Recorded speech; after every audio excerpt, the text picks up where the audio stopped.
ब्रहणीय अध्याय। अभी इससे पहले जो चैप्टर था उसमें हमने जो मेन रूप से अति स्थूल और अतिकृश के बारे में पढ़ा, ठीक है। और जब वो अतिकृश और अति स्थूल की चिकित्सा पढ़ रहे थे तो उसमें दो तरह की चिकित्साएं मेनली बताई गई थी। एक तो लंघनीय, लंघन करने वाली, और एक ब्रहणीय, ब्रहण करने वाली। और उनका नाम था अपतर्पण चिकित्सा और संतर्पण चिकित्सा। तो उन्हीं चिकित्साओं को कैसे करना है, उनके जो मेडिसिन हैं उनके गुण क्या रहेंगे, ठीक है, उनके बारे में आगे और डिस्क्रिप्शन दिया हुआ है। इसके अलावा और जो चिकित्साएं हैं जो उसके अंडर में आती हैं संतर्पण और लंघनीय के, ठीक है, उनके बारे में बताया गया है कि अति स्थूल अतिकृश की चिकित्साओं का जो ट्रीटमेंट है वो आगे किन गुणों से युक्त है, उनमें किन महाभूतों का संबंध है, ठीक है, उसके बारे में इस चैप्टर में डिस्कशन किया गया। तो इसका नाम है लंघन ब्रहणीय अध्याय। या तो हमको लंघन कराना या ब्रहणन कराना, ठीक है, दो चीज़ें करानी है। अब देखो इसमें सबसे पहले 6 प्रकार की चिकित्सा ऐसे करके लिखा हुआ है। तो आचार्य पुनर्वसु ने कहा है कि 6 प्रकार की चिकित्सा कौन कौन सी है, उनका नाम बताया उन्होंने कि लंघन, ब्रहणन, रूक्षण, स्नेहन, स्वेदन और स्तंभन, ठीक है। ये हैं 6 प्रकार की चिकित्सा, इनको षडोपक्रम भी बोलते हैं, ठीक है। तो ये चीज़ आपको याद रखनी है कि षडोपक्रम की चिकित्सा में कौन कौन सी 6 चीज़ें आती हैं। आचार्य भागवत ने इनको षडोपक्रम भी नाम दिया हुआ है, ठीक है। और अगर आगे बोलते हैं कि चैव एव जानियत स एव विषक। पुनर्वसु अत्रि ने बोला कि अगर इन 6 चिकित्सा को जानता है कोई तो वह वैद्य है, ठीक है। तो ये लाइन आपको थोड़ा सा पीछे वाली लाइन को याद रखना है। ये किसके संदर्भ में आई है? षडोपक्रम के संदर्भ में आई है। 60 प्रकार की चिकित्सा इसको बोला। फिर इसमें अग्निवेश ने कुछ प्रश्न किए हैं, ठीक है। उन प्रश्नों का उत्तर जो है पुनर्वसु आत्रेय जो हैंगे वो देंगे। तो वो जो क्वेश्चंस हैं वो इसमें लिखे हुए हैं, उसके आंसर में डायरेक्ट पढ़ रहा हूँ, ठीक है। देखो पहला है कि पहले एक आत्रेय के उत्तर। तो पहला उन्होंने क्वेश्चन पूछा है कि ये जो लंघन ब्रहणन ये है इनकी डेफिनेशन क्या है, इनकी परिभाषा क्या है, इनको कैसे डिफाइन करेंगे। तो सबसे पहले लिखा है कि यद किंचित लाघवकरम देह लंघनम तत्स्मृतम। तो ये जो डेफिनेशन है वो डायरेक्ट उठ के आती है कभी कभी, ठीक है। तो इनमें से कौन सी आई हुई है बता दूंगा आपको। तो यद किंचित लाघवकरम देह लंघनम स्मृतम, जिस प्रोसेस से या जिस क्रिया से शरीर में लघुता उत्पन्न हो जाए, ठीक है, फिर लंघन, ठीक है। तो इस डेफिनेशन में देखो जब आप अगर ये आएगी तो ये आने के चांस कम होते हैं, ठीक है। फिर भी आपको याद तो होना चाहिए क्यों आने के चांस कम होते हैं, क्योंकि इसमें कहीं से भी उठाए वो लाघवता जो वर्ड है वो हमेशा दिखाई देगा आपको। यदि किंचित लाघव करम धीर तत्लंघनम, तो लाघव कर जब दिखाई देगा तो आप इजीली पहचान लेंगे। तो चांस तो कम है इसके एमसीक्यू में पूछे जाने के लिए, फिर भी आपको थोड़ा ध्यान होना चाहिए। यद किंचित लाघव करम देह तत्लंघनम स्मृतम, जिससे देह में लघुता उत्पन्न हो वह लंघन द्रव्य है, ठीक है। नेक्स्ट ब्रहणत यत शरीर से जनियत ब्रहणम, जिससे शरीर में ब्रहणन हो वह ब्रहणन कराता है या ब्रहणन द्रव्य कहलाते हैं, ठीक है। ये भी कोई चांसेस कम है इसके। तो रोक्षम खरत्वम वैसदम यत कुर्यात रुक्षणम, ठीक है। रुक्षता उत्पन्न करे, खरता उत्पन्न करते और वैसदता उत्पन्न करने, उसको रुक्षण द्रव्य बोले, ठीक है। तो ये आपको ध्यान रखना है रुक्षण द्रव्य कौन कौन से कार्य कराता है। तो रुक्षता के अलावा खरत्व और वैसत्व कराना, ये थोड़ा सा आपको ध्यान रखना, ये इंपॉर्टेंट, ठीक है। स्नेहनम, ठीक है, स्नेहन क्या करता है? स्नेहनम स्नेह विच्छंद मार्दव क्लेद कारकम, स्नेहन करेगा साथ में विच्छंदन करेगा, मार्दवता करेगा और क्लेदता करेगा, ठीक है। अगर कोई ऐसा कोई औषधि है जो कि या ऐसा कोई द्रव्य है जो कि ये काम करा रहा है वो स्नेहन करा सकता है या स्नेहन कराएगा, ठीक है। आगे देखो स्तंभ गौरव शीतग्नम, ये इंपॉर्टेंट है, ठीक है। स्तंभ गौरव शीतग्नम जो करा रहा है और स्वेदन करा रहा है उसे स्वेद कारकम, वह स्वेदन द्रव्य है, ठीक है। स्तंभता, गौरव और शीतग्न, ठीक है। ऐसे ही स्तंभनम, तो स्तंभयति यद अति अंतम चल ध्रुवम, ये क्वेश्चन पूछा जाता है, ठीक है। यद अति चल ध्रुवम, ठीक है, जो चलते हुए को रोक दे, ठीक है। और वो क्या है? वो आपका स्तंभन द्रव्य है। ठीक है, तो स्तंभन द्रव्य के बारे में हमने देख लिया। तो इस तरह से ये 6 जो द्रव्य हैं, उन 6 द्रव्यों की आपने परिभाषा देख ली। ठीक है, इनमें से आपको स्तंभन की आप विशेष करके ध्यान देखना, ये वाली लाइन को, ये क्वेश्चन कई बार पूछा गया है, और जब ये क्वेश्चन पूछता है तो इसमें आपको पता नहीं चलता किसकी है। ठीक है, बाकी में फिर भी मालूम चलेगा एक बार।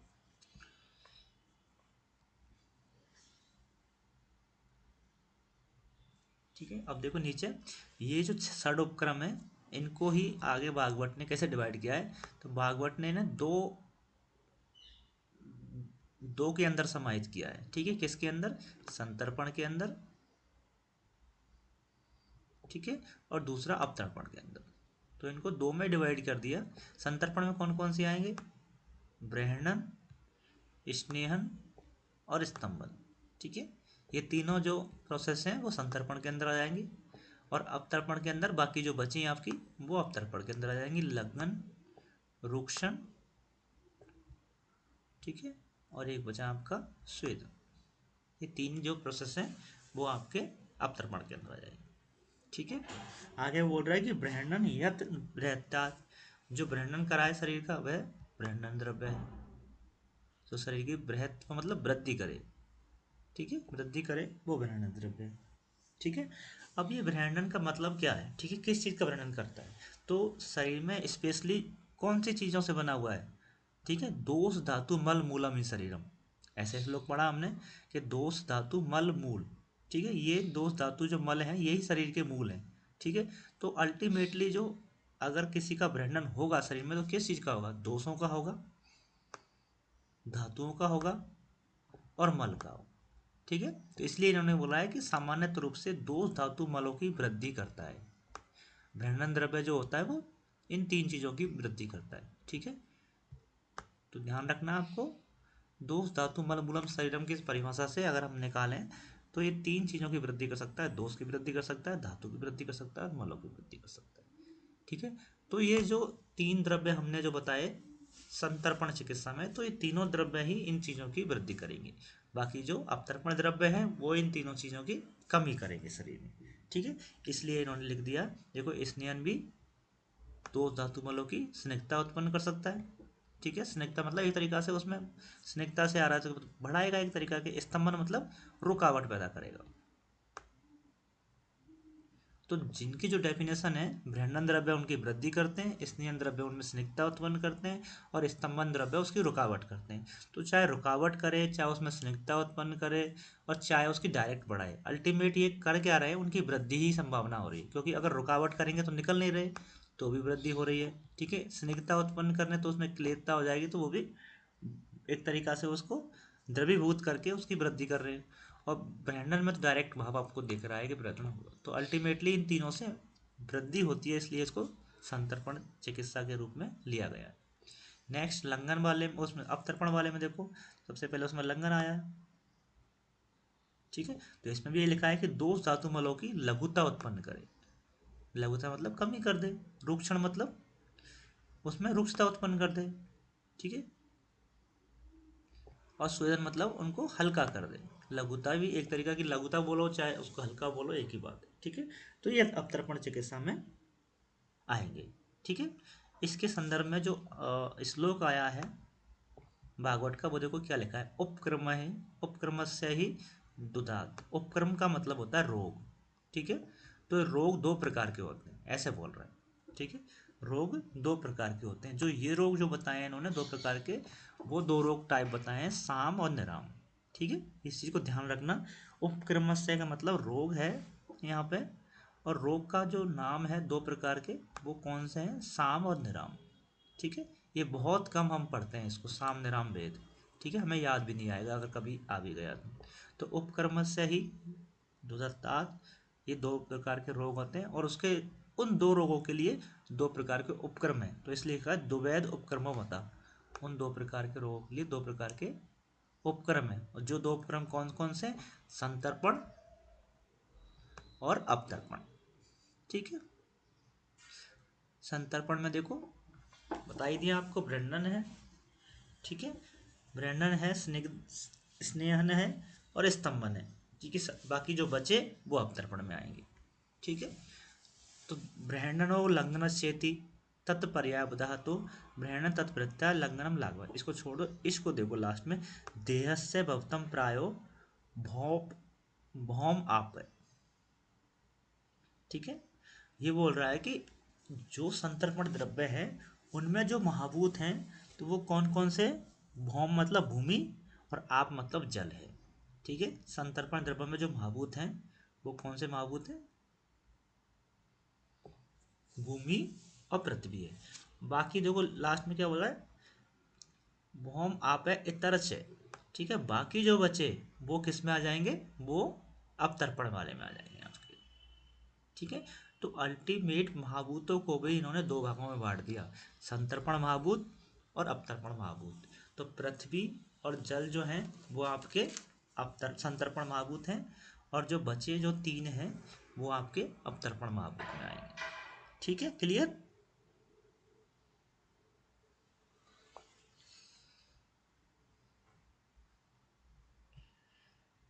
ये और आगे देखो, प्रायो ही वृद्धि ही तर्पण,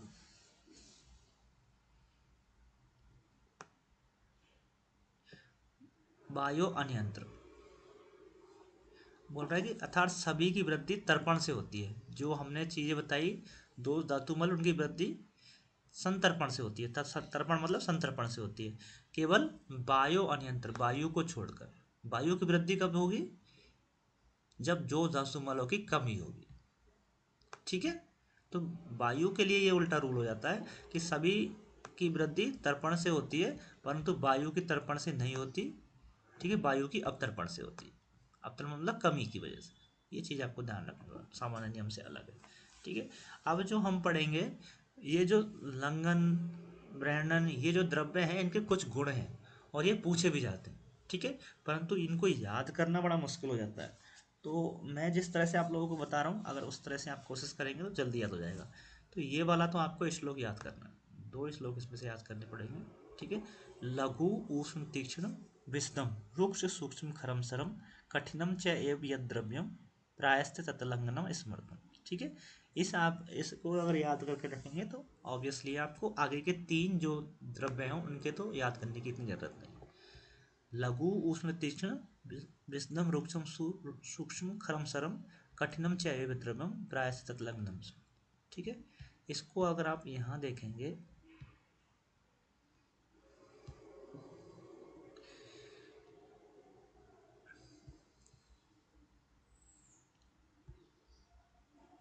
तो जो मैंने अभी आप लोगों को बताए थे वो मैंने यहाँ लिख दिए हैं। ये किसके हैं, लंघन वालों के गुण हैं, लंघन जो द्रव्य हैं उनके गुण मैंने यहाँ लिख दिए, ठीक है। ये आपको दिख रहे, ठीक है। अब जो ब्रहणन के जो द्रव्य हैं उनमें हमें कुछ नहीं करना है, इनका विपरीत ला जाना है। तो लघु का विपरीत क्या होगा, गुरु हो जाएगा, ठीक है। उष्ण का क्या हो जाएगा, शीत हो जाएगा। तीक्ष्ण का क्या हो जाएगा, मृदु हो जाएगा, ठीक है। विशद का क्या हो जाएगा, पिच्छल हो जाएगा।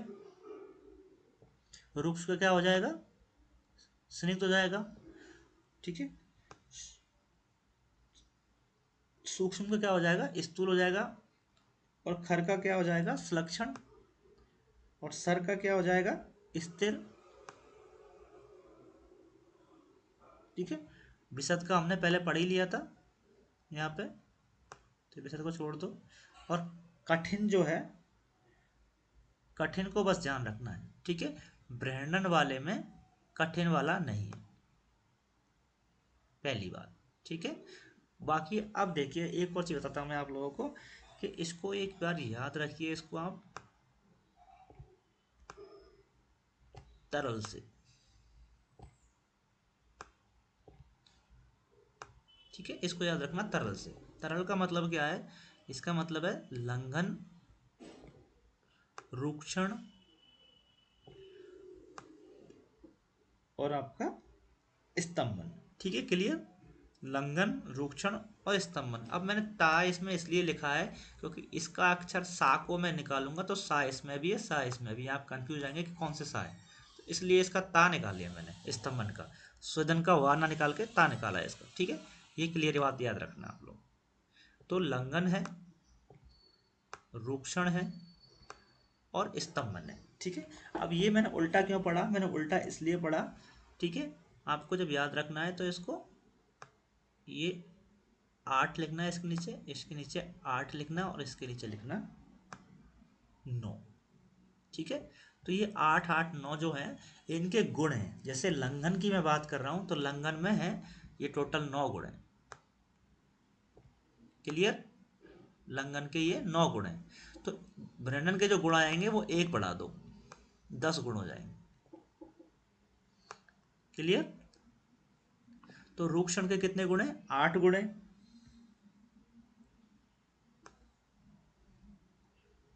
ठीक है। रूक्षण के 8 गुण हैं, तो स्नेहन के कितने गुण हो जाएंगे, 9 गुण हो जाएंगे, एक बढ़ गया, ठीक है।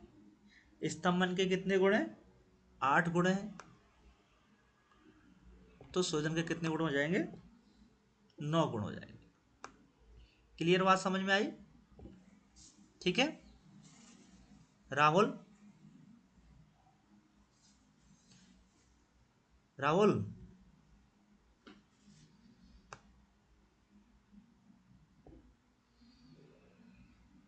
अरमान, जी सर। में आया ना, यस सर। ठीक है। तो ये जो गुण है वो मैंने बता दिया आपको, इसलिए मैंने इनको याद कराया, ठीक है। अब दूसरी बात, जब मैं यहाँ बता दिया आपको, ये गुणों के नाम बता दिए सब आपको, तो अब इसमें ये 10 गुण हैं, 10 गुण है, इसका मतलब मैंने बोला कि इसमें से कठिन हट गया, कठिन हट गया, तो ये बचे कितने, ये 9 थे, अब 8 बच गए, और हमें करना है इनको 10 है। इसका मतलब 8 बच गए तो 2 ऐड करने पड़ेंगे, तो 2 हमने ऐड कर दिए इसमें, बहल और मंद, ठीक है। तो लंघन के अगर आपको श्लोक याद है तो ब्रेनन के में आपको 3 चीजें याद रखनी है, कठिन को हटाना है और 2 ऐड करने हैं, कौन कौन से, बहल और मंद। क्लियर सी बात है, ठीक है। दूसरी बात देखो, अब रूक्षण वाला, ठीक है। रूक्षण वाला भी हमको याद करने की जरूरत नहीं है। अब रूक्षण वाले में हमको 8 चीजें हैं, तो 8 चीजें हैं, और इसमें 9 चीजें हैं लंघन वाले में, तो इन लंघन वाली चीजों को इधर उठा के लाना है हमको, ठीक है। परंतु 8 को लाना है, ठीक है। 8 को लाना है, इसका मतलब क्या है, एक हट जाएगा, तो हटने वाला कौन सा है, तो सूक्ष्म हटने वाला है। क्लियर सी बात है, सूक्ष्म को हटा दो, बाकी को सेम की सेम यहीं की यहीं लिया।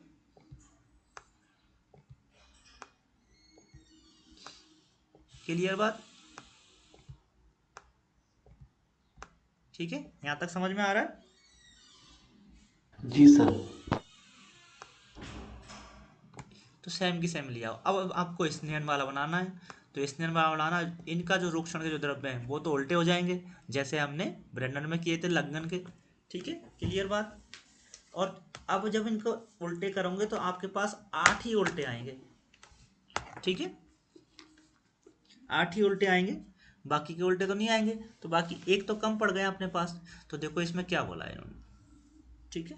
इसमें जो चेंज आया है, इन्होंने जो सूक्ष्म निकाला था यहाँ पे रूक्षण में, वो सूक्ष्म इसमें ऐड कर लिया इस नियम में। इंपॉर्टेंट, बहुत इंपॉर्टेंट बात है कि सूक्ष्म जो है रूक्षण में तो हटाया उसने, परंतु इस नियम में ऐड कर लिया, ठीक है। उसने खर को निकाल दिया और कठिन को निकाल दिया।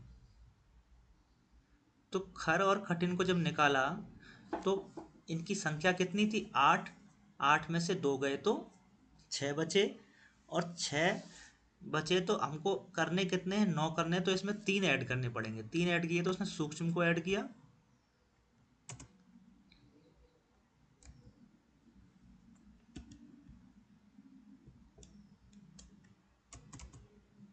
ठीक है, सूक्ष्म को ऐड किया, और एक नीचे मंद को ऐड किया,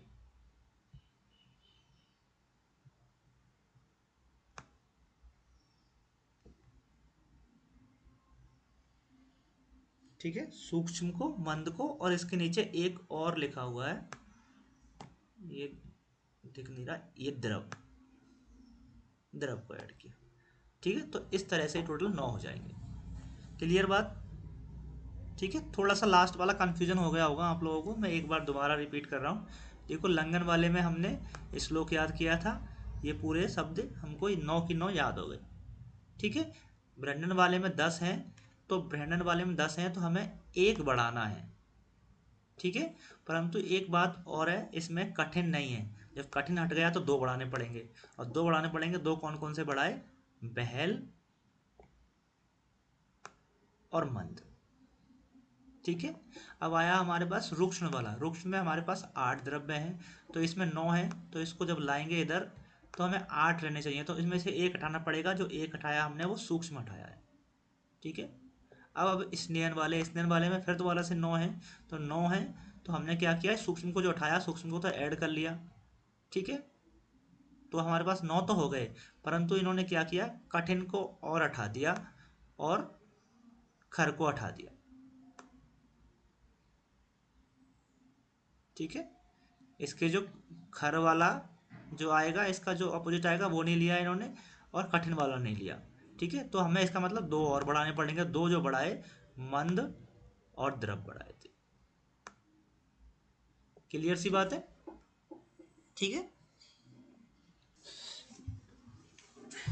ठीक है, अब बाकी आपके दो बचे, स्वेदन और स्तंभन, ठीक है। स्वेदन और स्तंभन को फिर दोबारा से आपको एक बार इसका श्लोक हम लोगों को देखना पड़ेगा, ठीक है। एक चीज और इसमें कि हमने जो पढ़ा है, इसमें जो मंद वाला जो है गुण, ठीक है, मंद वाला और द्रव वाला, देखिए एक मिनट रुकिए। ये जो मंद वाला है, वो जो मैंने नाम लिखे हैं, ठीक है, उनमें देखो देखो, ब्रैंडन में मंद है, स्नेहन में मंद है, और स्तंभन में मंद है, ठीक है। ये ध्यान रखने वाली बात है आपको कि मंद एक एक को छोड़ के है। ब्रैंडन में मंद है, स्नेहन में मंद है, और स्तंभन में मंद है, ठीक है। तो बाकी में मंद नहीं है, तो मंद तो आपको कॉमन हो जाएगा कि इन तीन चीजों में तो कॉमन मंद है। ऐसे ही द्रव इन लास्ट के तीन में कॉमन है, द्रव, द्रव और द्रव। तो इनको थोड़ा सा आप ट्रिकी देख लेना, ठीक। बाकी जो बची चीज है वो मैं आपको दोबारा से इस श्लोक में बताऊं,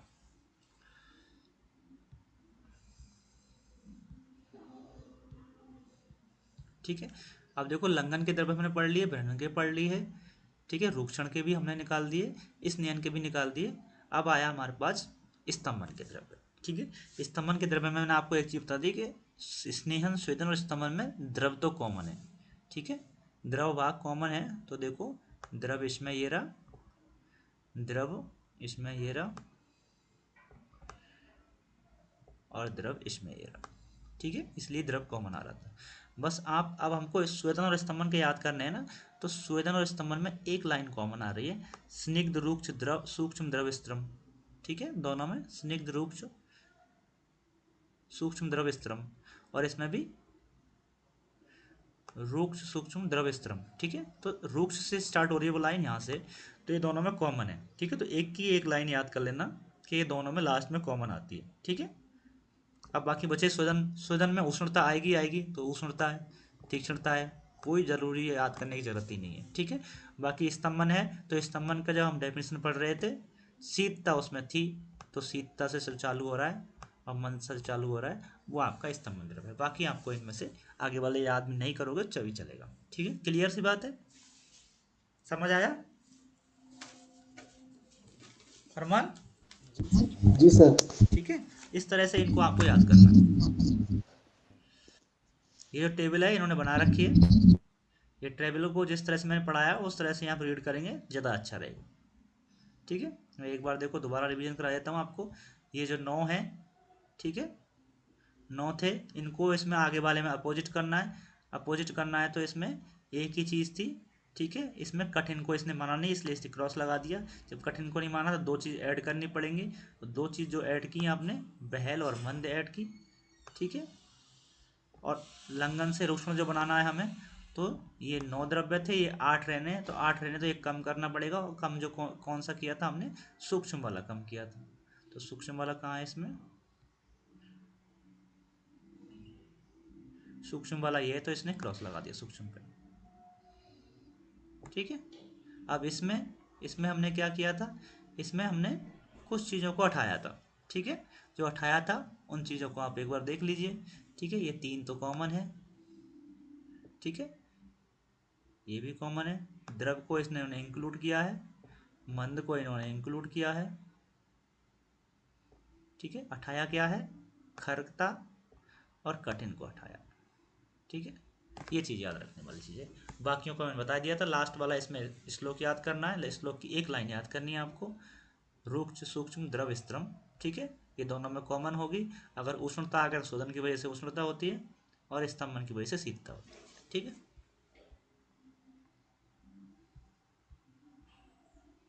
अब देखो, अब बोल रहे हैं कि लंघन जो है उस लंघन से के प्रकार कितने हैं। तो लंघन के प्रकार बताएं यहाँ पे 10 प्रकार।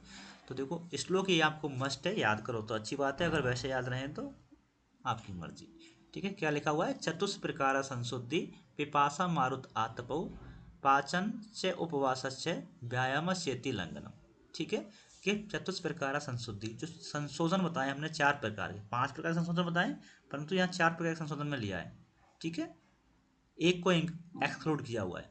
तो संशोधन में जो 4 प्रकार के संशोधन है उनको लंघन में इंक्लूड किया हुआ है। तो क्वेश्चन आता है कभी कभी, तो लंघन में कौन सा संशोधन इंक्लूड नहीं किया है, तो वो आगे इसमें से देख लीजिए कौन सा नहीं है। तो 4 प्रकार के जो इंक्लूड किए हैं वो उनमें कौन कौन सा है, भमन है, उसमें उसमें विरेचन है, उसमें शिरोविरेचन है, और उसमें निरुबस्ती है, उसमें अनुवासन बस्ती नहीं है। ठीक है, तो ये याद रखने वाली बातें आपको। चरक के अकॉर्डिंग लंघन के अंदर जो 4 प्रकार की संस्कृति दी है उसमें अनुवासन बस्ती को इंक्लूड नहीं किया। आगे लिखा है पिपासा मारुत आतपो। तो पिपासा, मारुत यानी वायु, आतप मतलब धूप।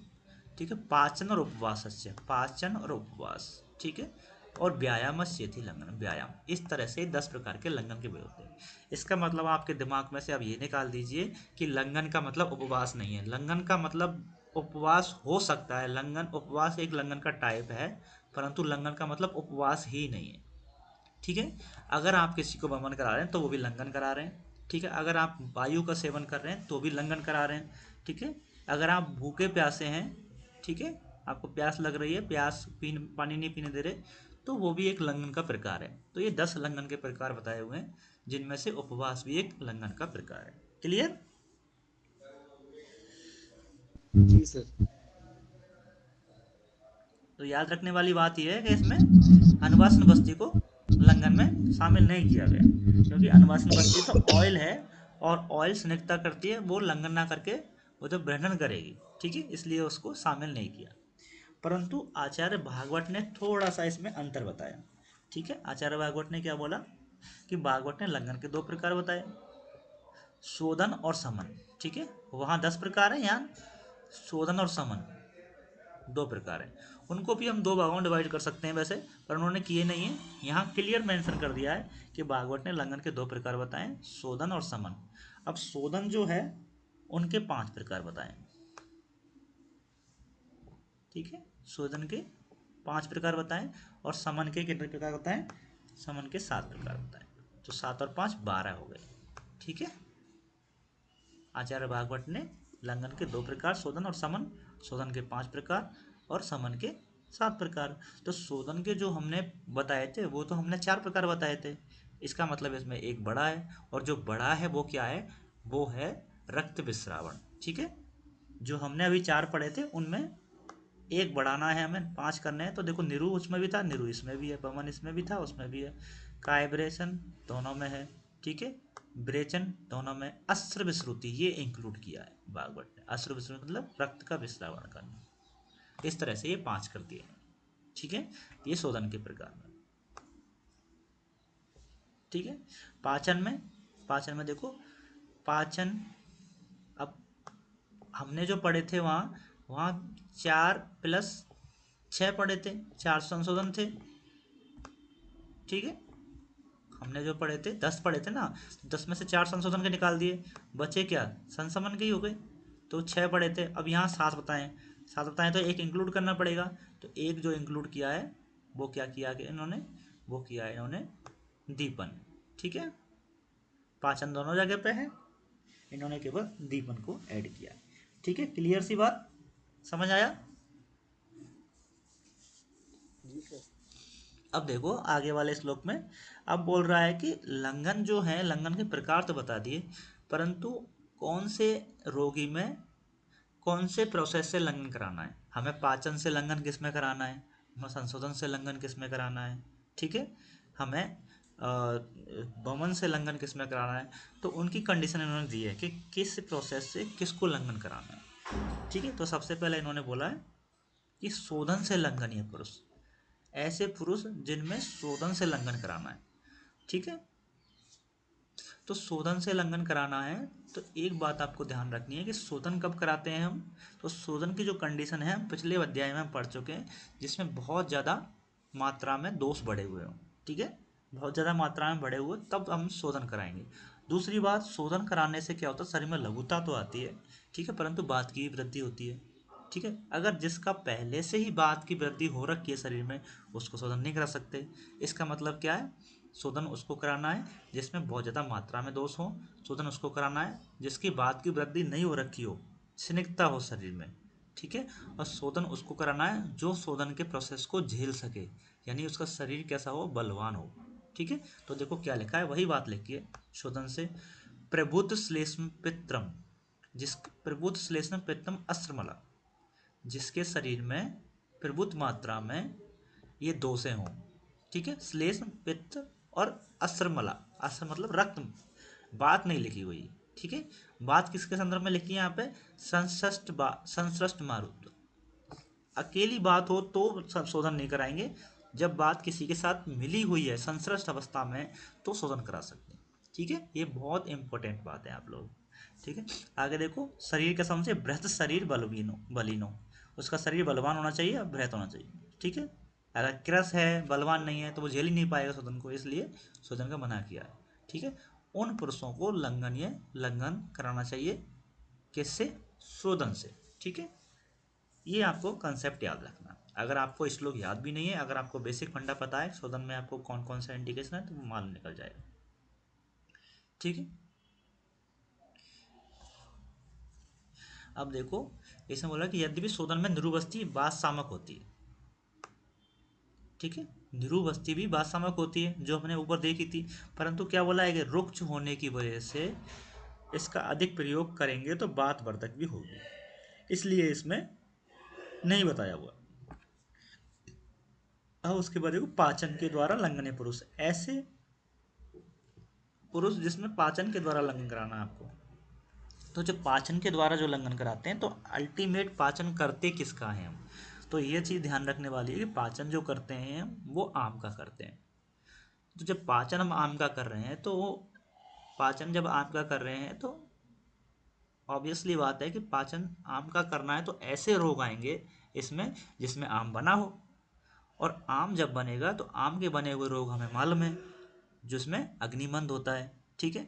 तो देखो, एसाम मध्य बला रोगम, ठीक है, जो उत्तम बल वाले हैं उनमें शोधन करा दिया, अब मध्यम बल वाले रोग हैं उनमें हम पाचन से ठीक करेंगे, ठीक है।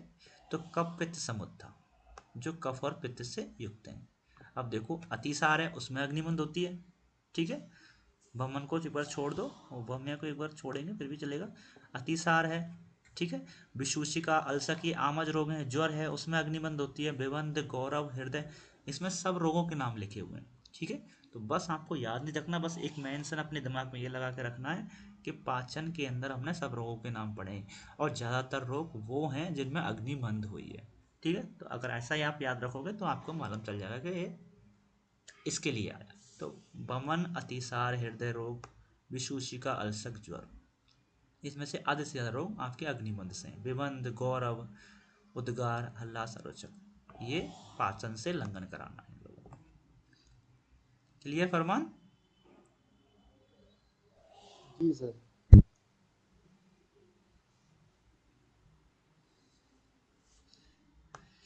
अब देखो नेक्स्ट, अभी हमने जो पढ़ा था पाचन वाला, उसमें मध्य मध्य जो रोग थे, मध्य बल वाले थे, उनमें देखा, ठीक है। अब हम देखो उपयुक्त में विशेषता। अब देखो क्या लिखा हुआ है कि जिन पुरुषों के शरीर में ऊपर बताए गए रोग अल्प बलवान हैं, जो हमने ऊपर बताए हैं रोग जिनके नाम बताए थे, अगर वो मध्यम बलवान थे, ठीक है, मध्यम थे, उनका जो बल है वो मध्यम था, तो पाचन से उनकी चिकित्सा करेंगे, लंघन कराएंगे। परंतु अगर ये अल्प बलवान है, मतलब इनका बल बहुत ही कम है और भी कम है, तो हम जो चिकित्सा करेंगे, इसका लंघन जो प्रोसेस करेंगे वो किससे करेंगे? उपवासस्य और पिपासा, मतलब प्यास बढ़ा के उसकी और उसको भूखा रख के ही कर सकते हैं। ठीक है, तो एक अल्टीमेट बात देखो आप, कितना साइंटिफिक रीजन है यहाँ पे, कि अगर बुखार अल्प बल में है तो उपवास करा दीजिए, परंतु बुखार आपका तीक्ष्ण हो गया, मतलब बहुत ज़्यादा मध्यम बल में आ गया, तो आपको आप क्या कराना पड़ेगा? पाचन कराना पड़ेगा। ठीक है, फरमान समझ रहा है ना बात को? हाँ जी सर। फरमान, हाँ जी सर। ठीक है, ये थोड़ा क्लिनिकल इंपॉर्टेंस यहाँ बताया हुआ है कि उपवास जो है वो केवल उस ज्वर को ही ठीक करेगा जो अल्प है। ठीक है, परंतु अगर आप ज्वर मध्यम अवस्था में चला गया तो आपको ज्वर को पाचन से ठीक करना है। ठीक है, तो आपको हर हर ज्वर आपके लंघन से ठीक नहीं होना। ठीक है, लंघन आप इंडिकेट कर सकते हैं, वो सहायता कर सकता है। ठीक है, परंतु उसकी क्रोनिसिटी देख के, उसका बल देख के आप पता लगा सकते हैं कि ये किससे ठीक होगा। अब उसके बाद देखो, अल्प बल वाला हो गया। ठीक है, अब देखो शेष उपाय में लंघनीय पुरुष। अब नेक्स्ट वाले में बोल रहा है कि बलवान व्यक्ति के शरीर में यदि कोई रोग मध्यम बल वाले हो जाएं। ठीक है, अगर कोई पुरुष ऐसा है जो बलवान वाला है परंतु मध्यम बल वाले रोग उसमें हो जाएं। ठीक है, मध्यम बल वाले जो हमने ऊपर बता दिए ऑलरेडी, तो रोगाय मध्यम बलान व्यायाम आतप मारुत है, उनकी जो लंघन उनका कराएंगे तो व्यायाम से, आतप से और मारुत से कराएंगे। ठीक है, आगे लिखा है बलिनाम ही पुनर्येषाम रोगणम अवरम बलम। ठीक है, अगर अवर बल है, बलवान व्यक्तियों के अल्प बल वाले रोग हो जाएं तो व्यायाम से, लंघन के द्वारा सुखपूर्वक जीते जा सकते हैं। ठीक है, क्लियर सी बात। अब नेक्स्ट श्लोक देखिए, बहुत इंपॉर्टेंट है। ठीक है, लंघन का काल, तो लंघन कब कराना चाहिए? हमेशा लंघन नहीं कराना चाहिए। ठीक है, तो देखो लंघन का काल क्या है, तो देखो त्वक दोषिणाम, जिसको त्वक रोग हो, प्रमिणाम प्रमेय हो, स्निग्ध अभिषंद ब्रहणम।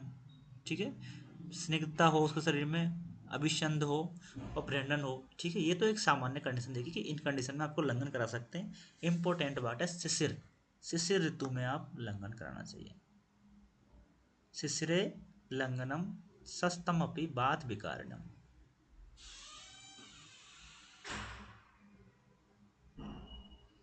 ठीक है, तो ये बोल रहा है कि शिशिर ऋतु में जिसको बात विकार हो उसको भी लंघन करा सकते हैं। देखो बात विकार में लंघन निषेध है, पहली बात। ठीक है, क्यों निषेध है? क्योंकि लंघन से खुद बात बढ़ता है। ठीक है, परंतु इस श्लोक में बोला है कि अगर किसी बात विकार वाले पुरुष को लंघन कराने की आवश्यकता पड़ रही है तो अगर शिशिर ऋतु है तो लंघन करा सकते हैं। ठीक है, क्यों करा सकते हैं? क्योंकि जब हम ऋतु वाला चैप्टर जब पढ़ रहे थे तो हमें मालूम है शिशिर बसंत ग्रीष्म वर्षा शरद हेमंत, तो शिशिर और हेमंत ऋतु में उसका रोगी का जो बल था वो सबसे अच्छा था। ठीक है, तो वो रोगी का बल अच्छा था, इसलिए उसमें लंघन करा देंगे तो भी वो उसके जो प्रोसेस है लंघन का, लंघन से जो क्षीणता आएगी वो उसको सहन कर पाएगा। तो शिशिर ऋतु में बल अच्छा होता है, इसलिए इसमें कराने के लिए बोला है। तो इसको शिशिर को आपको विशेष करके ध्यान रखना है। अगर आप कंफ्यूज होंगे, अगर आपको कंसेप्ट भी याद है ऋतुचर्या वाला, ठीक है, तो भी आप एक बार गलती कर सकते हैं कि हेमंत में लगा दोगे। हेमंत में नहीं लगाना है, शिशिर में लगाना है। क्यों लगाना है शिशिर में? शिशिर ऋतु से आपको आदान काल चालू होता है।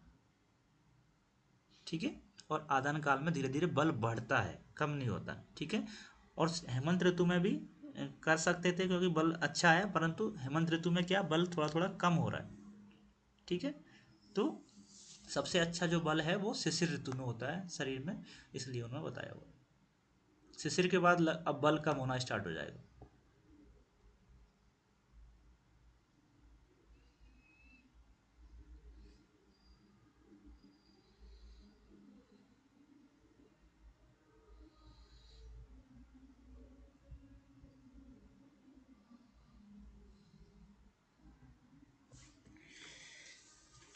अब नेक्स्ट श्लोक देखो, बृहन्नन द्रव्य।